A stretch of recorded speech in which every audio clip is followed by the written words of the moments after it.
دەباش تەماشەوانên هێژا ئامادەکاری ji بۆ civînên Cunêf sê li Cunêfê têkirin niha ew pir jî di rojevê de ye herwiha kur jî wê du şandan jî lê beşdar bibin ji bo vê pirsê jî hûn pirsên din jî mêvanberiya berêz Dr. İsmaîl Hesaf mamosteyê zankoyê jî herwiha sekreterê Partiya Pêşenga Kurd li Sûrî. Mamoste tu bi xêr hatî. Mamoste niha amadekarî hazirî ji bo civînên Cunêf sisê têkirin tu wan civînan çawa dibînî? Yani bigiştî bêguman her pirsek yani bo çareserkirina wê gerek yani danûstendil hebin. Yani her kongre bin, konferans bin, dîtin bin awariya dawî bo çareserkirina kêşayê. Pirsa Sûriye bêguman yani her duê qonağı duê derbas bibe. Yani kengî bi wê bige wê qonağı ji bo çareser bibe. Lê mesela pirsa wê yani ew armanc tiştek wê proje kaçî berdestê dîmostora tiştekî amade heye ya ne? Yani ji ber got pirsa Sûrî û cerê dijî me bas kir. Pirsa Sûrî nema pirsekî navxweyî, ne pirsa yani tenha bi Sûriya girê dayê. Bu pirsekî yani dünyayî nedewletî ji bo wilo dema got tiştekî wa bêkirin gerek bi rastî îradeyekî giştî hebe duwelî li ser hebe bi taybet yani Rûs û Amerîka û Ewropa di baweriya me de ev dîtina hanê yani wê tu encamê wê tune bin yani wext hûn dakirine ji ber yani tu proje tune yani tu proje diyarkirî bo çareserkirina pirsa Sûrî di rojevê de tuneyê ev vê yani tişin bêkirin yek ji wan yani ev karê mesela îro em karin bêjin pirsa Sûrî yani di nava Rûsya û Amerîka û Ewropa de bûye cengê sar şerê sarî berê bi dû dijî Sûriya yani beramber Sûriya bekartê yani jarîkî di Rûs gelek jara ew dikin yani xelkê dibin cem xwe kongraçiyê dikin opozisyonê dibin jarî xwe jî Cinêfa yek û di do feşel hêne ana ev dîsa yani hewildaneke nû ye her yekek jî dixwaze bizanibe yani dostê xwe peyda bike dostan ji xwe peyda bike di nav Sûriya de hem jî di baweriya min de ev karaya yani bêtir rawşkarî ye yani bêtir şêwe yani Dixwazim ser vê xalê bisekim rawişkarî çi şêwermendî yani ew bi xwe dîmostora di ti proje destî wî de bêjim amade tune wek dîtina min yani xwe dinamijêre tişkî wilo di berçav tune çimkî îrade yani pirsa Sûrî bi diryayê bê çareserkirin baweriya min yek yan biriya hêz wek şewal Yemen bekar hat hêz qewet yan jî pirsa siyasî wextê bêkirin divê îradekî yani mezin ji welatê mezin li ser îtîfaq bikin û bi Sûriya re îtîfaq bikin û çareser bikin ew her du jî tune ji bo wilo yani ana ev tiştek hatî kirin dîmostora dixwaze van grupa bibe yani zedî wek tê gotin zedî şêst grupin yani wekû zanyariya kom bike bizanibe çi difikirin çi dibînin çi heye dîtinê wan çi ne hêz yani hawsengiya hêza wan tewazun çawayê bi xwe bêtir karekî wek dibêje yani wekû met'amekê zanyariya tê dikom bike dayê bide koma netewa yani netewa yekirtwe yani netewa yekirtwekan yani Umum Müttehîde yan jî bide welatê mezin yani arman jî ev e lê yani ez bawerim wê tu encamê jê dernekerin yani te behsa bihêrîn yan jî borandina wextî kî dixwaze vê wextê bihêrîn bêtir êrî ana şer e û Sûrî qeyran heye ezmeyê milletê kuştin millet birçî millet derve maye welat wêran dibe yani çê nabe tu pirsê wilo ji bîr bê ji bîrkirin yani wext yani ew dikin soza em ê bidin em ê wilo bikin yani wextê xwe diborîn heta kengî got di dîtina berjewendiyê welatên mezin de amade bûn yani bibînin wext hatiye weşexî biryarê bidin û çareser bikin di yînkê de bi di du roja de bi di mehkê de bi du meha de bi û çareser bikin ew wext baweriya me de hîn nehatî nisbetî wan taban nisbetî me giyaye yani gerek zû di çareser bibe bes nisbetî wan welatê got berjewendiyê wan hîna yani ew nebûne ew hîna yani nisbetî wan yani pirs hîn di rojevê de ye yani çê nabe ser rûnên divê tiştekî bikin يعني چونا خلقي وهرن وبين وبوزيسيون خو بيغلوا امكارات كانوا ايش هي يعني هندك وقت بكنين يعني كان يخا براسي بخوتك يعني كان يخا ملتك يعني ازوات بينه تبحث شيست جروبان كر كسين كوهاتنا فخوندن قالوا او كسنارو لكوان يا برشاف سر عردي هي يانجينا باورناكم او كسكين تشاول وان باورناكم يعني او يقدرن انا يعني ابوزيسيون السوري براستي ايرو يعني نافكي مظنه هندرا كيفاراي شو كردي به شجي عربي به كتن دست تركيا دي كتن دست اسلاميا دي كتن دست ولاتي خليج كان داو يعني او يقول انا الدرفن نونيتيا ملت السوري باوريان بده بوشي ويناي كرن بلكي هنا كي بيكرن يعني بتشوك به تمثيلك بتشوك به اما بو رنجت بيج مثلا هيزك هي يعني كارجير وتاثيراوي هي وهيزا البشت تنا يعني زلامن بروجي وان هنا وازقارم حتى بيجي مجي قال لك جوان بركي برجوان دي وادي فرصه سوري شهر صار يعني إيرو موشي خدسين المعاشات يواهن الأوتيلات ودرن وأوتين ويعني نسبة يوان تو مشكلة تنا أما عمليات زيتي كشتن لنا ولاد دي جبولو أفكاسي قدرن يعني هناك جوان يعني وقت بيج فرمان موظفا لجام ولاتا لجام نظامشي يعني فري خدستين أو ذيك جوار نقل كي مهمة يعني كان يسبب جبولو تشونا وانجي يعني ما تبقى اتفاقتنا زاني ما مستشفى يعني انا دفرت شيء جرين وقت جو ابوزيسيون بروجي كهذا اتفاق سربيه كرن واش غير مروك عربي افشت خوازن يعني دناف خدنا ياكن نكرد من ياكن انا نوري ما امي ورن سر كرد امي ورن سر كرد جروب العرضي هنوك وجبهه النصره نابشن داعش جبهه النصره خسر اوبسيون تشك دار حساب ديك افتشاوي معامله القلوان بيك نزعم او لازم هاتن بخوندن باورناكم هاتن بخوندن اوان جبهه النصره وداعش وانا باورناكم او دعوه كربن يعني اول ريزا تيروري ده بنشلو يهرنا ما ده تدي او يدجي ملكي هذا بس اخر باورناكم هاتن بخوندن القر علمي من نزان اجاري تدبي رجيم هريانا والله الرجيم بري ما تقول وين يجيك بس انا نوع كارم بيجن جبر وقت ما قلت انا مثلا نما دست ديتنا يعني نما دست كسيده يعني نما دست سوريا دي بريار لواشنطن الموسكوي الجيندنا جي برياري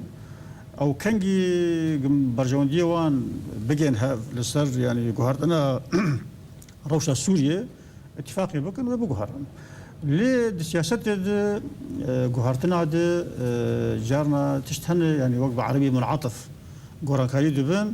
تنزان يعني جنش كيف ده تشتك ما ظن شيء دبوجو سبا تنشي ببن رجيم هذا تنزانه اما وقت بروجي سياسي وقت بروجا وقت برياري ما ظن هناك تشتكي بالشعب نخوي يعني بيجي والله دم هذا صارك دند يعني نخوي تشتنا اما هر شيء يعني كي تقول سوفيت وبكهذا دمك كرد كسني كشتين مثلا كسي يعني جنيف ياك جنيف تو جنيف سيجينها ولدار كذا افج رجيم يرى تشتكي باشا دبوري عمد افريسكيتي كرن عمري رجيم دريج دكان افج دي هي يعني شو موسكو او يعني جبنا ياكي دواشي و تجي جنيف جبرغو هاجرنا دريج كرنا روشا رجيم يعني رجيم به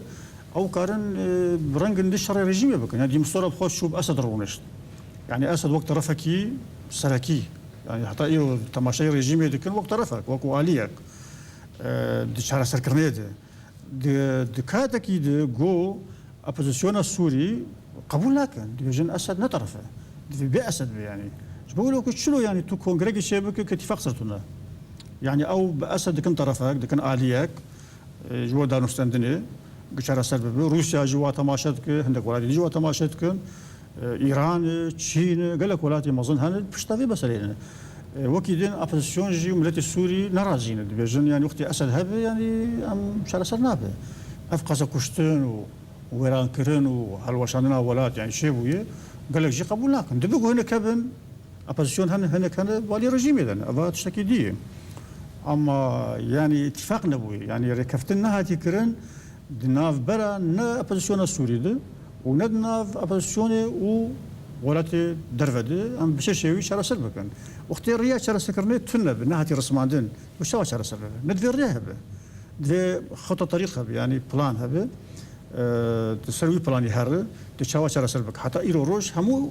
راوشكاري بروجي ما بس هذا بروجي دي مستورة بروجي كي نزل والله باوري عمد وقت مقوتم وقت ذاكرنا يعني كنين يعني بملات يعني هيفيه كي بيدادك انه واي هولدان هنا يعني دنيا السر دروتي بيقومان دنيا السر دروتي لبرجوندي وان كنجي يعني هن آمادن يعني اف غافايا غافك بريج غافك دبوي بري ويك هبو وغافن دجيبين يعني افهموا غافانا اكيد درب اريه سكرنا وقت يوقبي حتى إلى روج يعني أفسقوا دبن يعني تشتكي برشاف تيتنا يعني تنها وبخاز يعني بزانب كي بكير يتشد بيجن شهي يعني بيتر زانياريا كون بكن وزانيارا وكوكارك استخباراتي بدون جور باش ائتلاف جارادن جيكو اما مادنا بنك هاجر اسد سر لسلاتي نتشه مرجكش مرجوا ابو في جاري جي مرج دانين قالوا وي ائتلاف حاضر ببه وبريارة ائتلاف دستكي ده والله ائتلاف يعني بوريان يعني حاضر ببه حاضرنا ب او بخا وقود رولا ويسا عرضيتنا يعني او دونريتيا بيج مقلي السوري دك بوريان او وشوي ناك يعني جبل ائتلاف بخرج إرادة ولا تتدي يعني هناك بتركيا هناك ولايات عربية هناك نظام قرآن يعني أو جماعتنا بائتلاف حتى أنا جيت تشتكي ولو رونكري بروان تنا بروجيكي وان تنا إذا حاضر بالحاضرنا بنقلكي جرينج أو يقول شردك السنة عرضية تيكوشتن أو بتر يعني نونريان بلادك أما أفكاسي أنا الأوروبا كسياتين أو كسياتي يعني تمثيلها كذا بخش شوي ودك يعني بشكل كي بشويه كي بوي خكلي نونر كي او نونر هالبجارتي كسي هالبجارتي بريغي كي فرمي هاتي هالبجارتن ملات يعني بشتو تفكر هنا اضيف رسبك تنا تدبي حاضر بفيجاري والله دبق حاضر يعني صوصا دي مو نكار بيج اللي وقت حتى انا تخ يعني كرن ادبجم حاضر وقت يعني هنكا يعني جوتن سر تلفزيون درا داخل يعني كرن انه حاضر ببن هناك جوان برس من عبرك بسين جارجدن تفكر بل تماشوان هجان عبرك جارجدن لو بذكر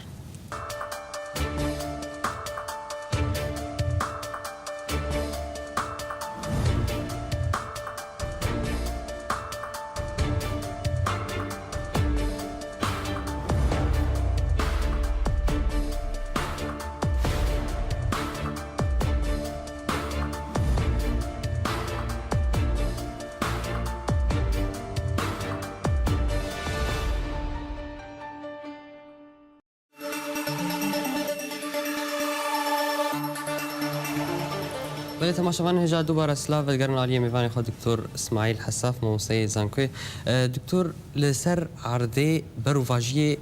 وانج ویناتی کرن نها لعرضه لحلبی دمستورا جی دست پیش خیر یک پیشکش کرد و نها الحلبی جاره کدن تیتو باران کرن به برمیلین تقینر چه آوه اکید بین بروواجی وانج ویناتی کرن این رژیم جدیه یا جینه جدیه يعني رجيم حتى انا او بريار ندى يعني انه هرب شويه كي يعني بمعارضه وبزوني روني او بريار خاين حتى انا ندى انا بلاني دي مصورة دو وقت كي تاكرن وقت هناك دبيجن شاو دير دبيجن دو وقت كي تاكرن جو يعني ابوزيسيون للسوري صار عرضي بيشت كذا الدرعه الحلبي اللي قال لك جيا بيشت كذا يعني افسي قلت كرن قال لك جرا قارن بيجن يعني برجوندي رجيم يجي يعني رجيم بيرزغارد يعني باشه كرد امورن سر كردا كرد نها و بدوشاندان بشداري جوینن جنیفی ببین هون چاول ویگینر. ايش خو يعني جبرقو دشي وابي آماده ببن يعني تهي فيتو تونه طبيعي جبرقت جو انا وقت افكار كردي سياسي آماده ببن هەگەر پرۆژەیەکی مەتونە ینی مەپڕ ناو هەفت مەتیفاق سەر نەکرد ئەم نەگیابن ت چارەسەریە پەڕ ئەم شت خوازن یعنی حتا چوونا ورژی وت ئیجابیات توی پۆزیتیف تێتونە ژبەرگ و ئەم لەسەر عەردێنەیەکن کورد ئەم خوا لەسەر عەردێنەیەکن ینی هەردوو ئەو مەرجعیا گوت خۆستن شێ بشێنە بوو ئەنجومەنا کوردی ینی ناڤک مایە ینی شێوەیەکیەوە ینی کارێوی گەلێکی سست بووە ینی هەندێک خۆ گەلێکی کارگە یان تاسی سەرادیکردن حاضربوون ئەوان وەختێک و حاضر بن دجیکی واد بۆ کووردا باشە طبیعی یعنی نونەری کووردا حاضر بن لێ یەک ئەف نونەرانە کێوکردن نونەر یعنی ئایا مەسەلەن ملەتە هەڵبژارتنە يعني مالك عربيش نونر دش حالتي تين يا وقت بريك فرها بجبهة كبر حمو هيزا بخو بقرة كسيتي اجتماعي بخو بقرة ملت وش غير دي بنادي وخوا بنادي ملتها بنادي تفقري اف نبوي عاد دوا او هيزي هنجي لسر عرضي نيكن يك بروجا يعني بلان تنا يعني بيجي لسر تشتكي وكو هفته ما شناكه جبولو شوناوان اگر باش بجي وكو كرد آماده ببن اما بشويكي راستخو يعني ت انجام ونده جبرقول سر عرضي مليك يعني وخي نيك بن معناها بروجامتنا معناها خطابات سياسيين يك معناها عم ببروجا درن يعني شونكي انه خبدن خياني كروا اما حاضر دبن اما وشقا سيفيدي بده تفقرا كردي افتشكيدني يعني باش شاندك جي دنافا ائتلاف هدية وكونسان أنجمان اجتماعي وشاندان جي تيقول نزيكي رجيم أسد بيتر وشاو أفيك ببلد جنيفي شو مسألة فردة يعني بيجم يعني بكنينة يعني إيرو روج هذي جهان قالك جي بيتر يعني مثلا لا ينقري حكومة جي هنا و بشكل أورتدنا وهناك جي بلكي عليه تشبت سكر يعني بيتر جي حكومة تبن مادام بروجيكتنا يعني صار عرضيت بروجيت يعني روجافيد بروجيك هيشتنا اتفاقتنا يعني بينجام يعني حاضربون بلانكي نبلانا يعني معارضه سوري نبلانا نبشنا يعني نهاتيج ابوزيسيون سوري يعني افكارك دولي تكرن يعني دي مستورة ايش ياخذك دي مستورة جي يعني باش ام بس بكن دي مستورة كادي خو شويه افغانستان ايا برص افغانستان شهر سربوي حتى انا لا العراقي 2000 وزن حتى انا هالفرج بونونيري نتو يقرتو بالعراقي مثلا حتى انا كيش عراقي شهر سربونه شو الصومالي مثلا شو السودان جاك شويه حتى انا جاك برسي شهر سربونه برس كساياتي او يانجي كان دولتي يعني انا باش برسا دوا ايا اوج اخضر ابراهيمي بقوتر بهستر بوجامتنا شوف اخضر ابراهيمي خلكي لو شبو بيونجي خرطربون يعني ما بس يعني دي مستورة يعني كسكي تواناي زاناي امكانيات الزور خذي ازمون راسته اما فاكتوري شرا سكري تنه عواملي يعني فاكتوري شرا سكرنا برصا سوري حاضر نبونا نا ابوزيسيون ياك ابوزيسيون نخو اثبات كريه نجي فاكتوري دولتي يعني بيدا نبونا برصا سوري شرا سكر باش حردوشان بحثاوی که کن کومی بحث کردان دنا و جوینان دو بکن تدبینی و خواستکی هر دو یک بین یا جینا اگر بحثاوی کی بکن باور نکم يعني حتى انا سراستي دنياي ده حاجه بيودي خرج باشقه دك يعني هر دو هزي هنا والدرفي وان هزي دجي هنا يعني هزي درفي واج كسايتي هنا هزي سياسي هنا يعني هز هنا كسايتي هنا ونابين هر دو اجي كانوا نريوان دناف خود جنايكن حتى يعني بيجي بخوجي انا مثلا انجماني كردي خدنا خود جنايك يعني ناف خودجي انا بري روجاكي مثلا هن نري وان عمدان هرن بحكومه رونه بري روجا تلفزيوني هيك جوان قوتن جي دامزرانري انجمان كردي يعني انجمان جنايك انجمان كردي جنايك شن حزب جي انا خو جمدان ايش وان يعني تشتكي البرد دستنا يعني تسربسها كنت بيجي كيف مروجر بيكرن اما خو اماده دبن يعني فام هنز انا يعني فام هنز وانا جو قطنا كن ج سرچاوا سرکیج مصدری لی به پروژه يعني شو نوان فيرنجي هني تدفيدنا كرده يعني حركي عليك يظهرن ده هر دو عليد بيجن بروجي مهنو بروجي خو بيشكل بروجي انا كسيت بيجي بروجي كنا برا مو ائتلافا سوریه ده هەیە ئەمێ پێشکەشی ڕادستی دمستۆرا بکەن گەلەوەی ئەو پرۆژە چ سوودەبین کوردایانژی کیژا پرۆژەیە کێوێتر و سوودێ بگەین باشە زانە ینی بەری هەرتشتی ئایا ئێتیلافێ دناف خۆت پرسا کوردی وەکو پێویست حتا ئانەکە اعتراف کووردا کردی بە شێوەی لازم کردنە یانە نەکرد يعني هەگەر ناف خۆت نەکرد بە چرەوەی هەر جنێفێ مەسەرەن پرسا کورد چارەسەر بکەن دەوێ بەری هەرتشتی يعني جارێکی مش کەسەتێکی وار و گوت ئێتیلافێ بۆ بەری هەرتشتی لازم هون يعني دورات شێ بکەن دەوراتی سیاسی ئەندامی خۆر مێژێ خۆ بگوهڕە مێژێ خۆ يعني بەرامبەر کورد و بەرامبەر ئەو بێگوهارتن وەکو چاوە مەسەرەن مەغۆ سەدام چوو پشتی مالێکی هات و براهیم جعفەری هات و ئێد هات کاچکردن نفس عقلێتی تەماشای کووردا دەکەن يعني سووریژی ئەگەر تۆ حتا ئانا ئێتیلافێ دێتە بڕۆژە کوردی پێشکەش نەکردیوتە يعني پرسا کورد بۆکو شێوەی پێویست قبول نەکریە تشوف هر إجا دنيا كونغراد يعني في بري هرتشتي لجمخة بقي راستيك إنه كرد ملت دواية ما في خواهية اعتراف بك عرضايا دستوريا يعني هاتي سر سوريا باتفاقات الدولية بكولونياليزم أو سنة سر نبونا. باش اللي أنا كسيد بجمع بشانتك سربخة ندنا وقت لافيد بتشن. باش يعني أو كسي قهرن يعني باوريا مد أنا تهرج أندام بارتي سياسي برسول بركي خدنا كنو ناريخو يعني والي هاتي هيك يعني بريش الروجكي مثلا يعني سر مكتبك هل هناك الاسطنبول هناك بشويكي كربون اتفاق ستشي بشو شكل لكن يا ستشي مصر شايبك ندفي يعني حمول سريكي يعني رازيبا يعني شون وكو شون باش لي افكسانا يعني تحدي تمثيل تفقرا كردي كان على شحدي كارن يعني تفقرا كردي بكنيك حدا شحدي كارن بروجيكي بيشكش بكن فعليا ما بكن اما شون هو يعني شون باش اللي تعتمد بجا بنافي ريفبريا خسر يا كوان بريادا مكرا غاندبو ام بوي نافي بشدار بكن او ايش سودي بكين كردا اگر تفقرا كردي نيك بن تفدم نا انجمن كردي مادام لسر عرض بروجيكي سياسي كردي هاو باش ساعر دي تنا شونا كي جهر اجي هرم اسفلين هذا اجي هرم تجي هر او جهر او جهر يعني بو برجوندي خوا بلكي هرم بو برجوندي حزبي بو برجوند بو انجب يعني بو كاري خوي تايبات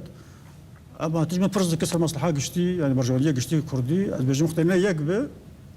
يعني وتفيدايتنا تدبي هيفيات تنايد وان جوين جنيفيدي لا يعني وقت بسكرن يعني اف وقت شاوا جنيفا يكي دوا يعني وقت موسكو يكو دو ميرانجي درباس يعني وتشتكي نكيش برغو يعني اراداك تنا برسا سوري شارسل طبعا برسا كردجي بشكل برسا سوري قشتي يعني او انا تنا يعني وقت موجود جفينكي يعني راوشكاريه شيور وشيو بشيورن شدكن شد بينن زانيريا كوم بكن يعني قاضكي بلكي قاضك باش بلكي قاضك ب ديروك دوختك بين بس السبب فرص شهر سبب وبيجن ولا ديموسورا واكريه جنيفا كيبوي عاد دوابوي اما د كوتايد يعني ايرو روش تشتكي برشافتنا يعني وكو جنيفا كيب دو درباش قالك سباس دكتور اسماعيل حساف سكرتيري بارتيا بيشنغا كرد لسوريا هروها مامستي لكردستان هروها مامستي زانكوي لزانكا صلاح الدين كويروت مارا قالك سباس بلي تماشوان هجا سباس بوجي هر شادو بختوار